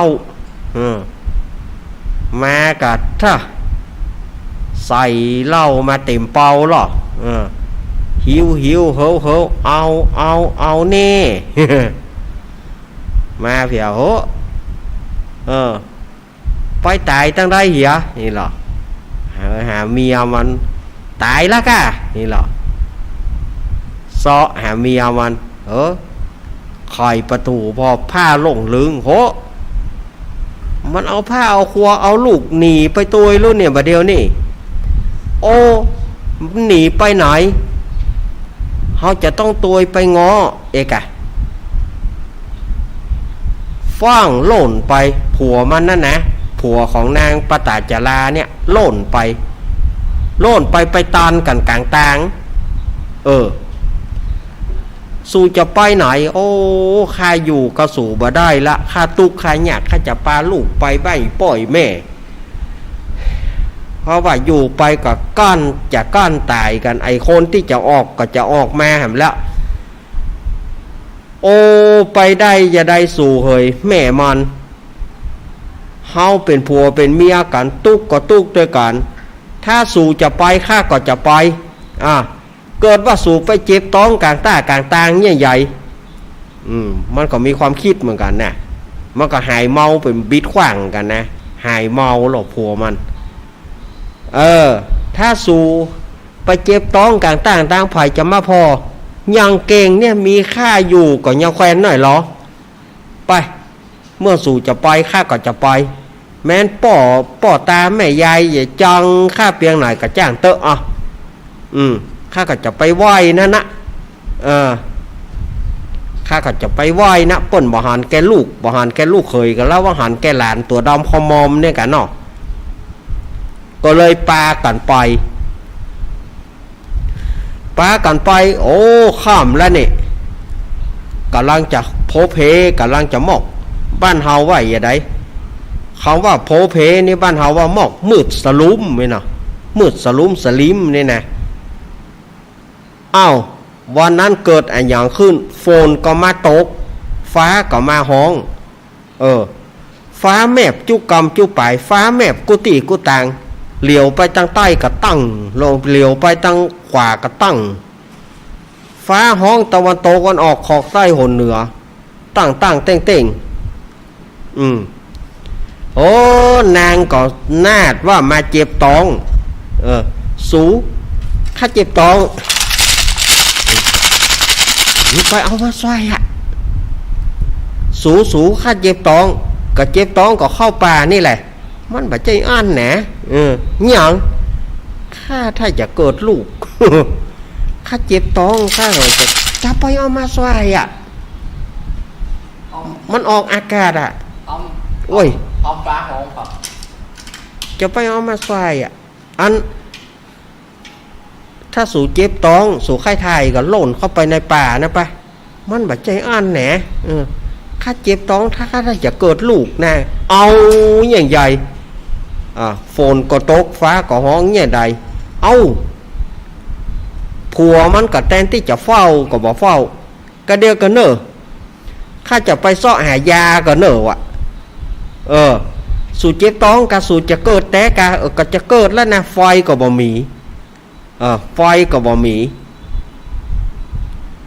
ก็เดียวกันเนอะอยู่นี่กำเดียวเนอะลูกมาก็ให้ป่อไปไหนไปตัวเอาไปเต้นอยู่กับแม่นี่ป่อไปซ่อยาก็เดียวกันแม่คิงเจ็บท้องจะเกิดบ่เฮ้ยน้องขี้จะออกมาหั่นอยู่กับแม่เนอะไอ้กะแทนที่จะเฝ้ามันอยู่หั่นน่ะเนาะก็บอกเฝ้าเมียมันก็นาดไปแต่งกำมีดไปฟันไปฟันไม้อย่ามาหัวโจโลไปก็ฟันพอไปฟันไม้บอกว่างูเห่ามันสาบกินคนนะงูนั่นมันก็ออกมาชกผัวมันตายไปเนาะทีนี้นางปตาจาราก็ต้องก็ดีเจ็บลูกก็ดีโซนนางก็ควบลูกคนเกาไว้นะนั่งนอนค่อมลูกคนเกาไว้ต้องก็เจ็บโอยฟ้าก็ห้องฟ้าก็แมบตั้งเต้งก็เอิ้นไปเนาะสูมีนายมีนายอีกเอิ้นอย่างใดก็มีเสียงตอบคนเฮานี่ถ้าว่ามันเจ็บท้องก็ดีมันอย่างก็ดีมันก็อารมณ์มันก็ฉุนเฉียวเนาะบล่างงูคบตายกะอีกว่าไปงูบล่างคบมันตายแล้วก็ปูแห่นี่ปานตายละกูไว้นี่ของูคบมันตายเตออีกมันความโคตรนี่นะมันเจ็บท้องแล้วลูกก็โซนลูกก็ดีท้องก็ดีเจ็บสถาญาติโยมลองพอเตอะจะไปทางใดได้ลูกก็ให้ตัวเหี้ยปอบลูกก็ดีปอบท้องก็ดีเจ็บห้องผัวก็ดีห้องจนถึงดึกดื่นกลางคืนมาจนถึง ใกล้แจ้งมาฝนย้างอ่ะสถานญาติโยมป่ะฝนย้างดูน้ำนองไปอึ่งกากบเขียดกาห้องเศร้าอ่ะนะลูกมันแม่จองอึ่งป่ะ ป่อมันได้ไปซ่ออึ่งขึ้นมันหันเนาะแม่จองอึ่งป่ะมาส่องอึ่งส่องเองอย่างนี้กูเจ็บท้องกูนี่ นางก็เอาแจ้งมาไปซ่อหาผัวมันไปซ่อหาผู้เป็นผัวบอกว่าผู้เป็นผัวเนี่ยตายแต่กับงูคบตายกลางตางงั้นตายแต่นางก็เอามือกุมต้องเกี่ยวขึ้นสุดแหงเกี่ยวขึ้นสุดแหงบอกว่าลูกเกิดมาลูกสดออก เอาละกันนะก็อ่างออ่างแง่ตึงปี่ตึงน้องละกันนั่นเข้าก็บ่ได้กินนางก็ไปเอาใบไม้มาโปกกาบลาศพผัวแล้วก็ปาลูกจุงก็ดีจุงอุ้มก็ดีอุ้มอันน้อยก็ดีอุ้มอันใหญ่ก็ดีจุงไปบุกป่าฝ่าดงลัดตงลัดนาไปจนมาถึงฝั่งน้ำมาถึงแม่น้ำมาถึงแม่น้ำนะก็เอาน้ำมันเลิกลูกน้ำมันเจี่ยวก็เลยบอกเพื่อลูกคนเก่าว่าไอ้อยู่นี่ก็เนอะแม่จะเอาน้องไปฝั่งปูนนะแล้วแม่จะมาฮับไอ้นะจะไปไหนเนอะนั่งอยู่นี่นะถ้าฟังแม่อย่างเดียวอีกนางก็เลยเอาลูกน้อยข้ามฝั่งไปเมื่อเอาลูกน้อยข้ามฝั่งไปแล้วก็เป็นห่วงไอ้คนใหญ่ก็ดีเป็นห่วงเนาะก็วางลูกคนน้อยไว้ติดตาฝั่งเมื่อวางลูกคนน้อยแล้วก็นางก็มาถึงกลางน้ำก๋วยเตี๋ยวมาถึงกลางน้ำเพื่อจะไม่ห้ามคนใหญ่ปรากฏว่าเหยี่ยวบ้านเฮาว่าเหลวเห็นหรอเหยี่ยวหรือว่าเหลวเนี่ยก็บินมามันมาหันละอ่อนแดงมาหันละอ่อนแดงปิ้งลิงกันอ่ะมันก็นึกว่าเป็นจีนเป็นอย่างมันก็ย่ำหล่นย่ำบินขึ้นนางปตจาราหันลูกน้อยถูกเหยี่ยวถูกเหลวย่ำไปก็เอามาเอกตบไม้ตบมือเอามาลูกคนใหญ่ก็นึกว่าแม่ห้องก็หล่นลงน้ำจมน้ำตายไปนางเสียไปตึงผัวเสียตึงลูกตึงสองคนให้นางก็ให้แต่ก็จะไปบ้านป่อบ้านแม่กันนี่ให้ไปเพื่อจะไปบอกข่าวให้ป่อให้แม่ก็ดีไปปะใส่ลุงคนหนึ่งลุงเกี้ยวไอ้เนาะไปปะเข้าใส่ลุงเกี้ยวโอลุงเกี้ยวจะไปไหนอีหน่อยมึงลูกไหนมานี่ลุงเกี้ยวนี่ถ้าเป็นยองแต่มึงลูกไหนมานี่อีหน่อยก็อันเจ้าไปอยู่ปูนเมืองปะละบะทะปุ้นเจ้าไปอยู่ปุ้นหลายปีละแล้วมึงจะไปไหนบัดเดี๋ยวนี้เจ้าก็จะไปหาอีป่ออีแม่นะกะอีหน่อยเฮ้ยอีปอตะบอกเนอทำใจดีๆไว้เนอนี่หยัง มึงทำใจดีๆไว้เนออีปอดเอายาดมหือมึงดมยาก่อนเนาะ ใจดีใจบ้านก่อนเนาะอีหลาเนาะว่าในเนี่ยได้ลุงคืนนี่นะฝนก็ตกฟ้าก็ห้องปากก็ว่าไฟใหม่เฮินมึงเมียป่อแม่มึงคุณใจมึงตายกันหมดอีเฮ้ยลุงก็กาไปเผาศพแม่มเดี๋ยวเนี่ย กำนั้นก็เอาละแหละ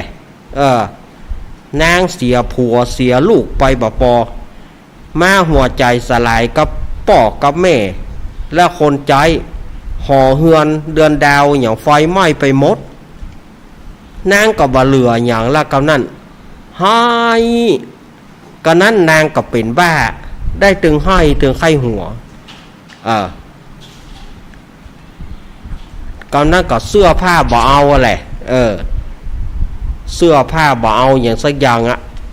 เหลือก็ชุดวันเกิดล่ำก่ำไปอันนั้นกะคนได้หันก็ผีบ้าเนอผีบ้าเนอคนได้หันก็ปากันขว้างปากันด่า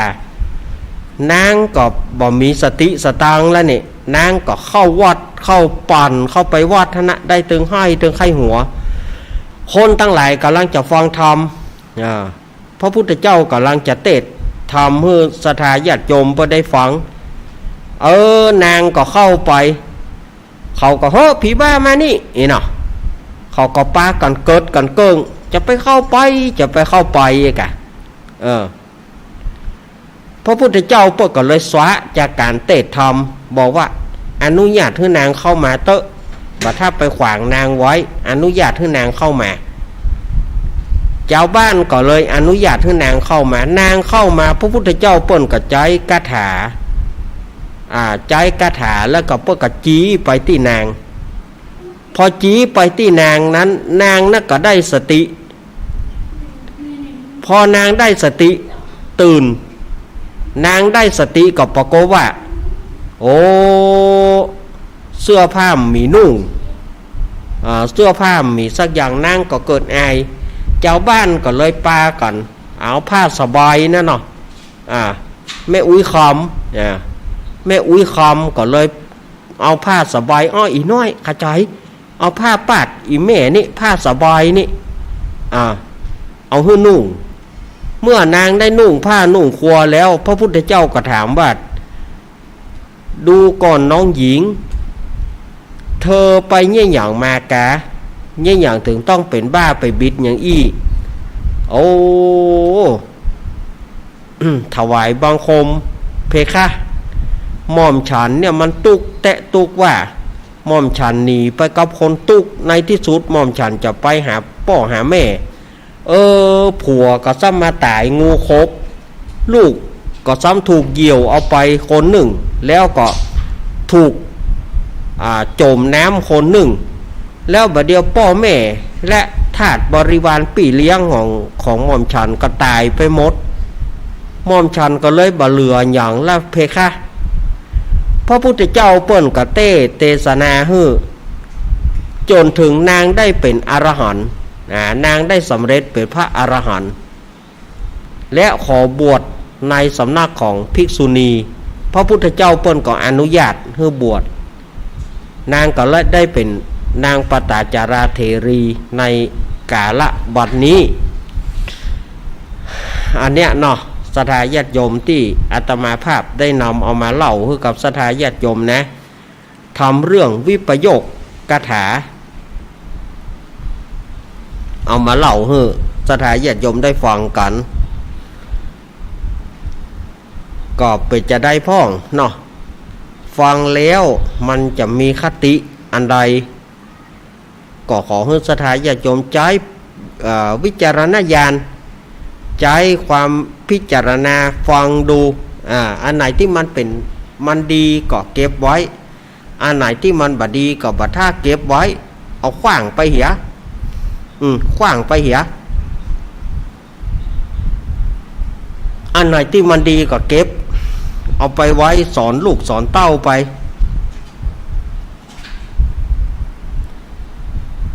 อันนี้ก็คือใจความของนิทานธรรมเรื่องวิปโยคคาถาที่อาตมาภาพได้นำเอามามาจากศรัทธาญาติโยม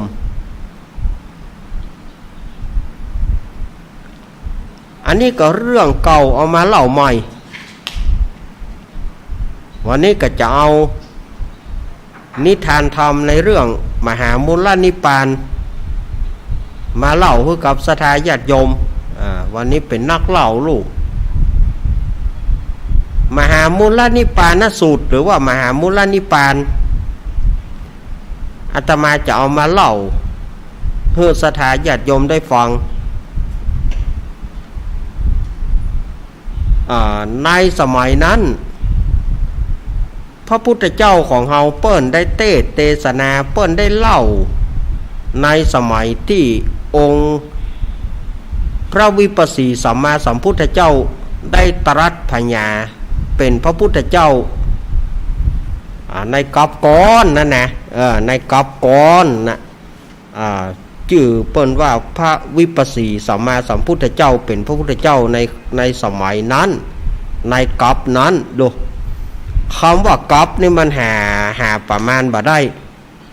คำว่ากับหนึ่งมันเมินมันเมินในสมัยนั้นก็มีเศรษฐีเศรษฐีคนเศรษฐีสองผัวเมียอันนี้นะก็มีเรื่องของเศรษฐีสองผัวเมียเนี่ยแต่งงานกันต่อมาอายุ15-16ประมาณนะ15-16อยู่จนถึงอายุได้90,000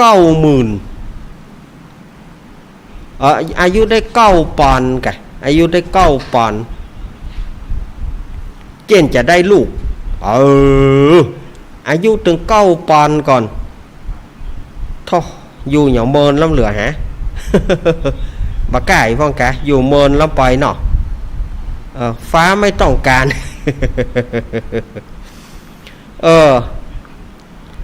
ก็ได้ลูกสาว2 คนคนหนึ่งชื่อว่านางเอ้ยคนหนึ่งชื่อว่านางอีอาศัยอยู่กับกันพ่อแม่ก็ฮื้อตาลนะฮื้อตาลตั้งแต่หนุ่มก็คือฮื้อตาลแต่บ่ได้มีเจตนาเนี่ยตาลให้มันเลี้ยวไปเหียเปิ้นมาขออย่างก็ฮื้อตาลไป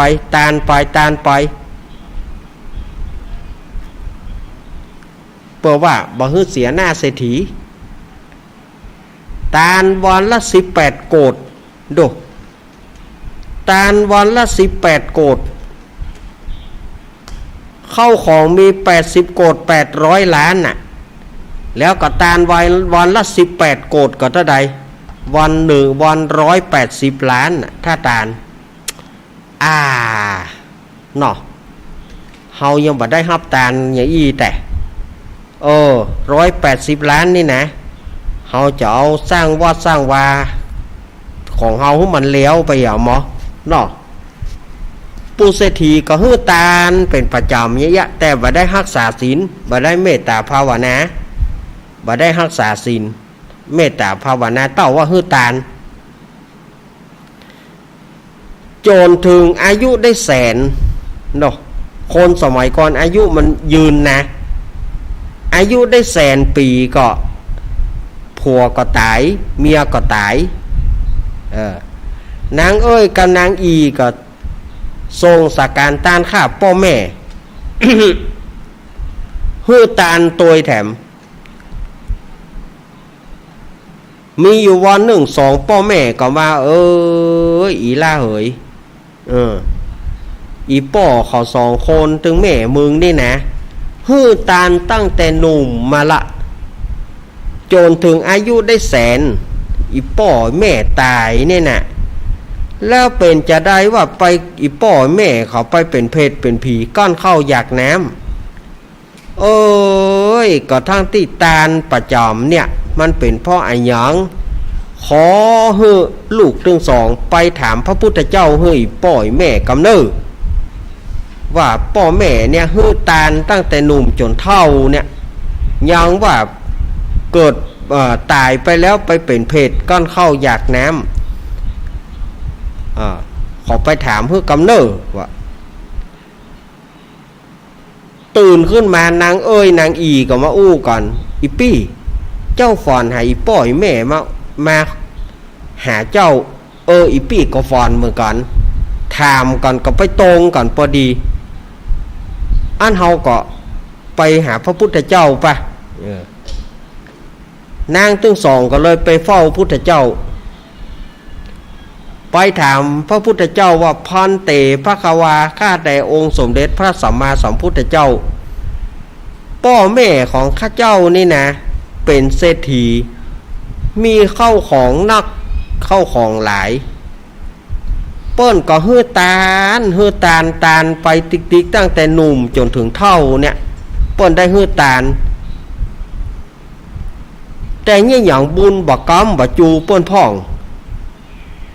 พอเปิ้นตายไปแล้วนาดไปเป็นเพศก้อนข้าวอยากน้ำบ่ได้กินข้าวกินน้ำข้าเจ้าขอตาลตัวแหมนะข้าเจ้าเขาก็โคตร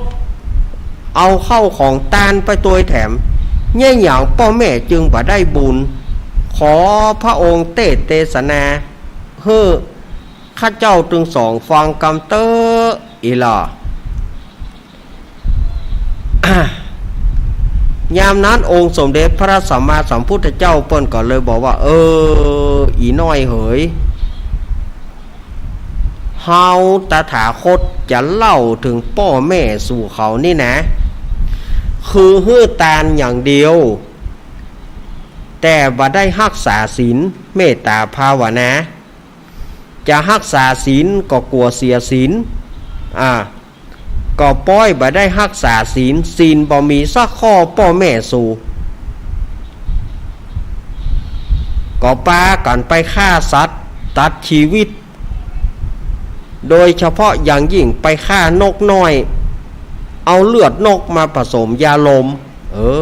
นั่นเอาเลือดนกมาผสมยาลม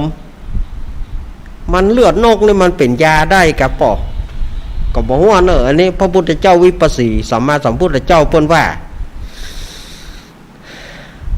พ่อแม่สู่เขาเนี่ยมันบ่มีศีลบ่มีธรรมไปฆ่าสัตว์โดยเฉพาะฆ่านกน้อยเอาเลือดนกมาผสมยาลมแล้วก็แถมอย่างหนึ่งก็ไปลักเข้าลักของเปิ้นเอาของเปิ้นมาเป็นของตัวของที่มันได้มันใจบริสุทธิ์ผัวก็ไปลักของเปิ้นที่ค้าขายกับกันเมียก็ไปลักฝ้ายลักนิ้วลักอย่างที่มันเหลื่อมล้ำมาทางบ้านลักบ่ม่วงนี่โดยเฉพาะบ่ม่วงมันล้ำมันเลยมาหัวตัวก็เอาไปลักไปอย่างเอาของเปิ้นโลภเอาของเปิ้นเอาของเปิ้นมาเป็นของตัวพ่อแม่สู่เขานี่นะพ่อแม่ข้าเจ้าเขานี่นะไปโลภเอาของเปิ้นไปลักไปโกงเอาของเปิ้นลักงัวลักควายโลภงัวโลภควายโลภของต่างๆนะผัวก็โลภเอาของเปิ้นมาเป็นของตัวเมียก็โลภเอาของเปิ้นมาเป็นของตัวแล้วแถมข้อที่3ผัวก็บ่ฮักยังเมียก็บ่ฮักยังผัวก็ไปเล่นจู้กับเมียเปิ้นเมียก็ไปเล่นจู้กับผัวเปิ้น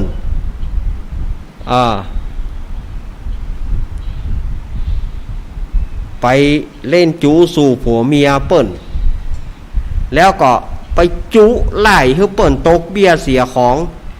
จุว่าจะส่งเปิ้นไปทำงานหันนี่จุเอาเข้าเอาของจุจนเปิ้นตกเบี้ยเสียของจนเสี่ยงหมดแล้วก็ผัวก็กินเหล้าเมียก็กินเหล้าผัวแก้วก็เมียก๊อกพ่อแม่ของข้าเจ้านี่นะนั่นน่ะบ่มีอย่างสักอย่างบ่มีศีลสักข้อพ่อแม่สู่เขาเนี่ยเมื่อตายไปแล้วก็ต้าว่าฮื้อตาลอย่างเดียวพอตายไปก็เลยไปเป็นเพศก้อนเข้าอยากน้ำแล้วจะได้ไปตกมรณะแถมอย่างละ500 จาดแล้วข้าเจ้าเขาจะช่วยได้อย่างใดเนี่ยนางตึงสองก็ถามข้าเจ้าเขาจะช่วยได้อย่างใดให้พ่อแม่บรรเทาเบาบางอีน้อยเหยสปะทานังธรรมะทานังชินาติสู่จงเอาธรรมไปตานเตอะแล้วทำปิตกะตั้ง3หรือว่าจะเอาทำอย่างเจ้าเอาทำมหามูลนิพพานสูตร ไปจ้างป้อนานเขียนเนอะไปจ้างป้อนานเปิ้นเขียนนางก็ดีอกดีใจนางเอ้ยนางอีนี่นะดีใจอย่างอันกับข้าเจ้าจะไปทำตามเนี่ยเนอะนางก็กราบลาพระพุทธเจ้าแล้วก็ฟ้อนให้พระพุทธเจ้าฟ้อนให้พระพุทธเจ้าเปิ้นพอแล้วนางก็ปีกมาบ้านก็ไปซ้อใบลานซ้อเล็กจานเนอะน้ำมันหมูเนาะ แล้วก็ไปจ้างป้อนานเปิ้นเขียนทำมหามูลนิพพานสูตรนางที่นางได้เฮียนมาแล้วก็นางก็จอมได้กู้ถ้อยกระทงความนะขอป้อนานเปิ้นเขียนป้อนานเปิ้นก็เขียนแล้วนางก็คือว่าวันผูกก่อนจะเอาไปตานวันผูกก็เอาไปตานวันนี้นางก็ห่อข้าวต้มขนมปลากันห่อนึ่งปลากันห่อข้าวต้มขนมพอตกเมื่อคืนมานางตึงสองก็ฝันว่าพ่อแม่โป้นจากการเป็นเปรตเป็นผีเพศนั่งรถนั่งราชรถมาบอกว่าป่อโป้นละเนอลูกเนอป่อโป้นละบัดนี้ป่อกับแม่โป้นละเนอขอขอบใจลูกทั้งสองว่ะโอ้ขนาดทำยังไม่ได้ไปตานเตื้อถึงวันพุกนางตึงสองก็เอาทำมหามูลนิพพานสูตรกับข้าวต้มขนมของกินต่างๆเอาไปถวายพุทธเจ้าวิปัสสีสัมมาสัมพุทธเจ้าพระพุทธเจ้าเปิ้นก็เลยได้ปอนว่าขอบุญนี้ไปเตื่อมไปแท่งพ่อแม่สูเนอแล้วนางก็ขอปู่จาทำเอาไปไว้เดือนจีปีใหม่ก็ไปอาราธนาตุเจ้ามาเตศเดือนจีปีใหม่นางก็อยู่รักษาศีลเมตตาภาวนาไปจนถึงอายุได้100,000 ปีนางก็ล่วงลับดับขันไป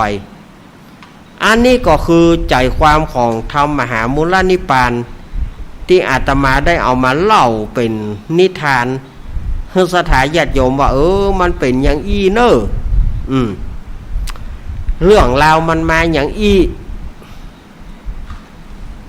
มันก็อาจจะบ่ม่วนตะใด มันก็อาจจะบ่ม่วนแต่ว่ามันก็อาจจะเป็นประโยชน์กับสถาญาติโยมนะไม่นักก็น้อยไม่นักก็น้อยเนาะอาตมาก็เก็บเอามาเล่าสถาญาติโยมในช่วงของรายการสารธรรมยามบ่ายยามแรงช่วงธรรมะเพื่อชุมชนประจำวันอังคารถ้าอาตมาได้มาก็คือนำเอาสาระต่างๆเนี่ยเอามาเล่าให้สถาญาติโยมลืมเก่าลืมใหม่สถาญาติโยมก็อาจจะใกล้พ่องสะพ่องเปิ้นก็บ่ได้ฟังเปิ้นก็อยากจะฟังพ่องที่เปิ้นได้ฟังก็เอาเรื่องนี้มาหำละ ใหญ่ๆมันเนาะใหญ่ๆมันเก็บไหนได้ก็ต้องเก็บมาว่าก่อนละอันไหนที่มันเก็บมาได้ก็เก็บมาเอามามาจ๋าสถาญาติโยมจะเป็นประโยชน์ไม่นักก็น้อยนะอาตมาถึงว่านะบ่นักก็น้อยนะสถาญาติโยมเฮ้ยเนาะสถาญาติโยมสาธุชนทั้งหลายมันบัดเดียวนี้ก็จะเข้าพรรษาแล้วนะภายที่บ่ได้ซื้อผ้าซื้อครัวก็ซื้อเนอะผ้าขาวเนอะผ้าขาวนุ่งไปวัดไปวาจะรักษาศีล8รักษาศีล8ก็ได้กรรมอาราธนาศีล8ก็บ่ใช่ยากมายังพันเตติสารเนนะสหอัฏฐศีลานิยาจามิหรือว่าจามะก็ได้ทุติยัมปิมายังพันเตติสารเนนะสหอัฏฐศีลานิยาจามะก็เหมือนกับอาราธนาศีล5นะแต่ศีล5เป็นปัญจะศีล8เป็นอัฏฐะแล้วก็กรรมศีล8ก็ ปานาติปาตาเวรมณีสิกขาปะทังสมาธิยามิอทินาทานาเวรมณีสิกขาปะทังสมาธิยามิอภรมจริยาเวรมณีสิกขาปะทังสมาธิยามิก็คือใจแบบของเนนน่ะใจแบบของเนนมุสาวาทาเวรมณีสิกขาปะทังสมาธิยามิสุราเมรยมัชฌปมาทัฏฐานาเวรมณีสิกขาปะทังสมาธิยามิแล้วก็วิกาลโภชนาเวรมณีสิกขาปะทังสมาธิยามิอันนี้ข้อ6นะแล้วเปิ้นเอาข้อ7กับข้อ8ของสามเณรตามปกตินั้นข้อ7ของสามเณรนัจจคีตวาทิตวิสูกัทัสนาเวรมณีข้อ8มาลาคันทวิเลปนะธารณมันดานะวิภูสนฐานาเวรมณีแต่ว่าอุบาสกอุบาสิกาแม่ชีนั้นจะเอา2ข้อของสามเณรนะมารวมกันเป็นข้อเดียวว่ายาวไปนัจจคีตวาทิตวิสูกัทัสนามาลาคันทวิเลปนะธารณมันดานะวิภูสนฐานาเวรมณีสิกขาปะทังสมาธิยามิแล้วเอาข้อ9ของเนนเอาข้อ9ของสามเณรมาเป็นข้อ8ของอุบาสกอุบาสิกาแม่ชีอุจจาสยนะมหาสยนาเวรมณีสิกขาปะทังสมาธิยามิเคยมีบางคนมาเถียงกับอาตมาว่าก่อนแล้วมันเหลือแหมข้อหนึ่งเนาะก็มันเป็นศีล8ได้มันเป็นศีล9นะอาจารย์คือเปิ้นเอาข้อ7กับข้อ8ของสามเณรนะมารวมเป็นข้อ7ข้อเดียวแล้วเอาข้อ9ดึงข้อ9ของสามเณรมาเป็นข้อที่8มันก็ถูกของญาติโยมนั่นนะว่าศีลข้อ9มันก็ถูกของสามเณรนั่นนะมันก็ถูกของโยมนั่นนะแต่ว่าเปิ้นฮ้องว่าศีล8คือเอาข้อ7ข้อ8มารวมเป็นข้อ1แล้วก็ข้อ9ของสามเณรดึงเอามาเป็นข้อ8อันนี้คือใจความของศีล8ผู้ที่จะรักษาอุโบสถศีล8นี่ก็เข้าก่อนออกหลังสมมติว่าไป7ค่ำไปสมาทานศีล7ค่ำและต้องออก9ค่ำไปสมาทานศีลวัน14ค่ำต้องออกวันแหม1ค่ำหรือว่าออก1ค่ำอันนี้ก็คือใจความของศรัทธาญาติโยมที่จะไปร่วมอยากจะไปรักษาอุโบสถศีลอุโบสถศีล ก็บ่ได้กินข้าวแรงอ่ะเนอะถ้าไปเอาศีล8ก็บ่ได้กินละตะวันบ่ายล้อมเตี้ยงไปก็บ่ได้กินละ แต่ถ้าว่าศีล5 ก็ยังกินได้แล้วก็พระสงฆ์องค์เจ้าที่ป่วยที่จะต้องกินยาหลังอาหารหรือว่าอุบาสกอุบาสิกาที่จะต้องกินที่จะต้องฉันยาหรือว่ากินยา